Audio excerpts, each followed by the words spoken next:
All right, so we are here to share portfolio entries. So I am Misty Johnson. Hello.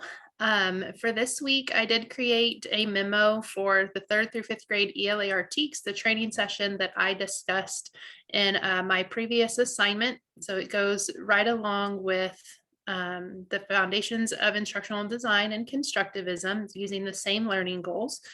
So what my memo looks like this week, this is what I created. Just a Google Doc, but upcoming training at the top, kind of explained the learning objective, which is to deeper understanding of the ELAR Figure 19 TEKS, and then enhance instruction to increase student achievement. So I went off kind of at the end of chapter 7, the nursing scenario, but I kind of took that and then ran with it to meet my own instructional goals, my own learning goals from assignment 2. So still stuck with the 2 sessions per day, morning and afternoon, with a max of 30 participants, what the objective would be, and then talked about here the constructivist approach towards teaching, and towards the learning and teaching in this session, and then kind of went into what that means. It's a more meaningful, authentic, and problem-based lesson. Kind of you learn by making sense out of the world. So they're going to take their past experiences, and I ask that they, reflect on these questions before they attend the training session. And then reflecting on those learning experiences helps ensure that they're activating their schema or their pre-existing knowledge, and then using that in constructivist approach to build their own representations of learning and construct new ideas. I did put a few quotes in here from the book, and then from another reference that I found, another online article that really went into constructivism more in depth. So I added those. And then in this section right here, it's just telling them throughout the training session how they will use their personal experiences and then what they will get from it. And then at the end, there's a make and take, because kind of constructivism is making your own things and learning through experience. And then lastly, for my memo, I went ahead and I just kind of created a fake Google sign up sheet so they could click here, and then it would take them to the Google form. Oh, sorry, I thought I already opened this. And it looks something like this. So they could just pick their session time for that day. So kind of just something fake to go along with the memo. And then lastly, I put my references down below. And that's it for me this week.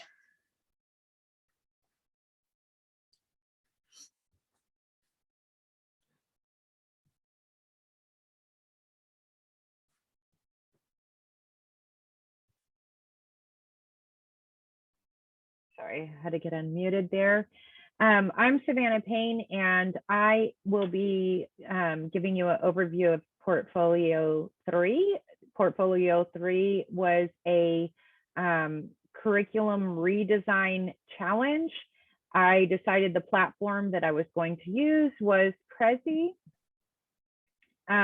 So with our curriculum redesign challenge, it was the scenario is that I have been hired by a district to redesign their Algebra 1 curriculum for the 9th grade.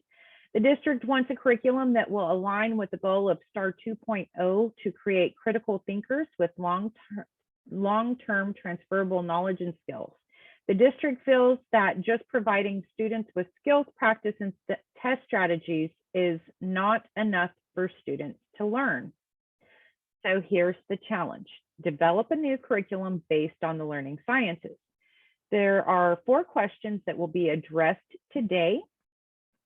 And the first question is, what are some principles of learning sciences that you would apply to the curriculum? I chose Gagne's theory because Gagne has taught us how to outline lesson plans, and on a curriculum redesign, it would be important to create an agreed upon template or graphic organizers for teachers so that they will have a structure or system to go off of. And training for the curriculum rollout should include why the lesson framing is important and how to actually utilize the plans. And so actually listing Gagne's theory, the teachers should get a deeper dig on exactly what all the 9 steps to framing a lesson should look like. The second theory that I would like to apply is the constructivism theory. And this is kind of, can't think of the word right now, but anyways, constructivism contrasts with Gagne's theory. Specifically, they have different learning beliefs, and where that comes in is the fact that in constructivism, the students get to choose what their learning objective should be, where in Gagne's, the teacher actually presents the learning objective. But with constructivism, it changes the setting of the classroom where the teacher is the facilitator and the students are actually the instructors. And so I did a literary review with constructivism to find the pros from constructivism and the cons. And I noted other things that even from TNTP, that is the opportunity myth, where it states that if you give students grade level material and authentic learning settings, that you can fill in the learning gaps with the skills as you go, like procedural skills as you go along. And so I feel like education is always about collaboration. And so if you can find a fine middle ground to how to match constructivism and Gagne's theory together, then you will have an overall better learning community. So the instructional activities, or what this should look like, the activities should be authentic, which means problems that stimulate real world situations. Complex, meaning that each type of problem will address multiple teaks, and the problems should encourage students to think and develop their own path to solutions. It can be done with inquiry based, where, for instance, they would use manipulatives, or like to find out circumference of a circle, possibly use string, or if you're discovering slope, maybe you can use toothpicks to help you with those things, so that students will actually be constructing their own knowledge.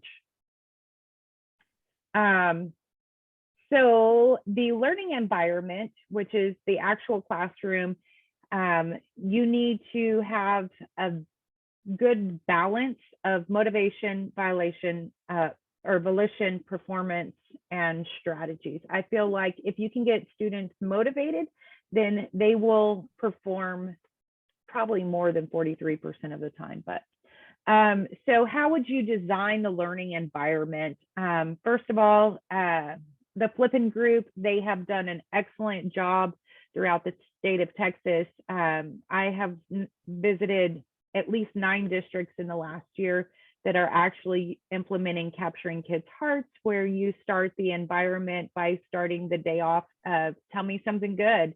And at the end of the day, you're launching the kids out with something motivational, and that addresses kind of giving the environment an overall comfortable feel, where it's a trusting environment where you can ultimately share things. Because now the next thing of this is constructivism. They believe that the students need to work in learning communities. Well, if students are too afraid to speak to one another, then they will not speak in their small groups. And so I have also listed for several teachers, like if they're doing just skills practice, as you do classroom walkthroughs and observations, especially on the secondary level, I can tell you that 95% of the classrooms are in straight rows and the kids are silent, and they have an exact problem that's cloned 20 times and they're doing that same problem 20 times. And so to get those students out of those rows and into those groups, to actually have meaningful conversations. You will need to provide those teachers with the redesign training in how to use the lead forward strategy playlist to get students to actually talk. And I did not pick out any specific items off of that playlist to show today, but it would be important that maybe possibly to have lead forward even come and visit with the campus. So motivation and feedback, this goes back to the planning from Gagne's. It would be very important to think about having multiple small checks throughout so that you can make note for when the teacher should be walking around, providing students with feedback. And you should also have the teachers do low cost, high cost, or low value, high value questions, you know, like for instance, what's your favorite candy bars? Snickers, great. I love Snickers. And now when you can get kids to participate and they've already been rewarded with positive behavior, positive vocabulary and praise, then they are more willing to work for you whenever you're asking them to find the vertex of a quadratic equation or something along those lines. So strategies that I use to get reluctant learners to actually speak, because we all have that student that refuses to write. There's usually some kind of background with them, whether they're dyslexic, whether they have, you know, some hearing impediment, speech impediment, or anything else like that. You have those shy, reluctant kids. I would implement a strategy in the classroom where I would assign one of the you know, group roles so that you have like a leader, note taker, and then a pirate. And the pirate will be the low level kid, and you can actually send them around the classroom so that they can come back and present that information to their group, and they've actually become an expert in the field without writing anything down. And another one that I know for sure works is think, pair, share. And that's, again, where you can add the focus and do a warm call where you let that student know, like, hey, I'm going to be calling on you in just a minute. I know that you don't like to usually talk out loud. That's why I'm preparing you right now. And then they can, even if they didn't write anything on their own paper, they can say, well, Susie said, or Johnny said, and that's perfectly acceptable because it's processing in their memory.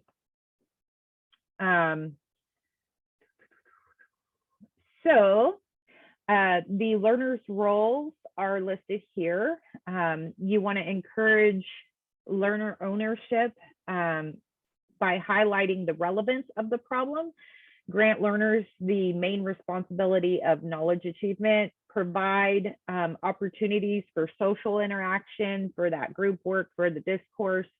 And step 4, we always want to close with a reflection or an exit assessment that addresses whether or not they've met the objective for the day.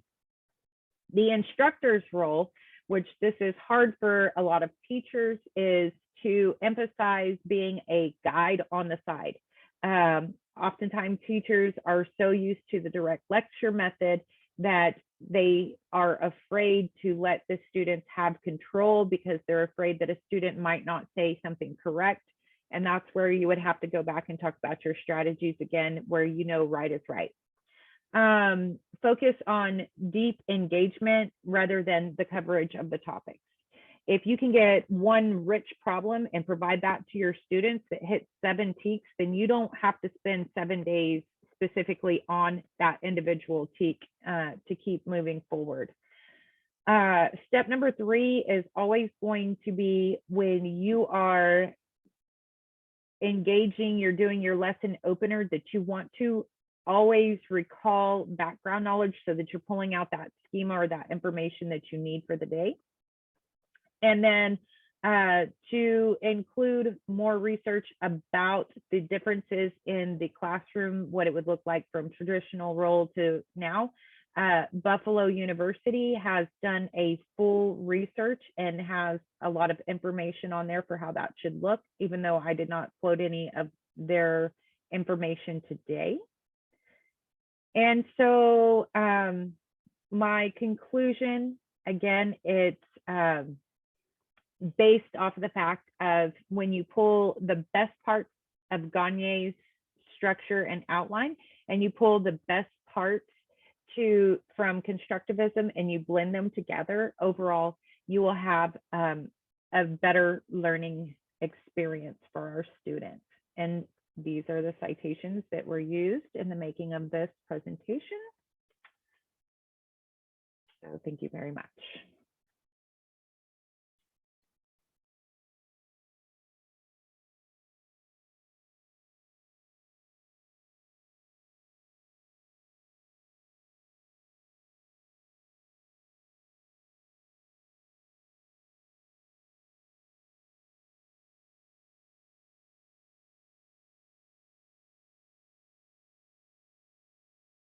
I apologize. That took me a minute. Sorry, I was on mute. Okay, so my name is Christina Ramirez Ortiz, and I also did a memo for the assignment. So I decided to focus this on kind of my work and a real example from my work. So I work with offshore pipeline employees, and we are currently in the process of updating our abnormal operating condition training. So this is kind of going to serve as like a real life practice for me.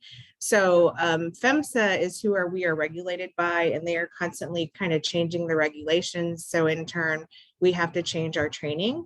So this memo is going to go out to all our offshore pipeline employees, letting them know that we have an updated training base that was triggered based off updates to pipeline regulations. So it lists the primary learning goals, which are basically to define and understand what abnormal operating conditions are, and then how they would react and respond if these conditions were to occur in the field.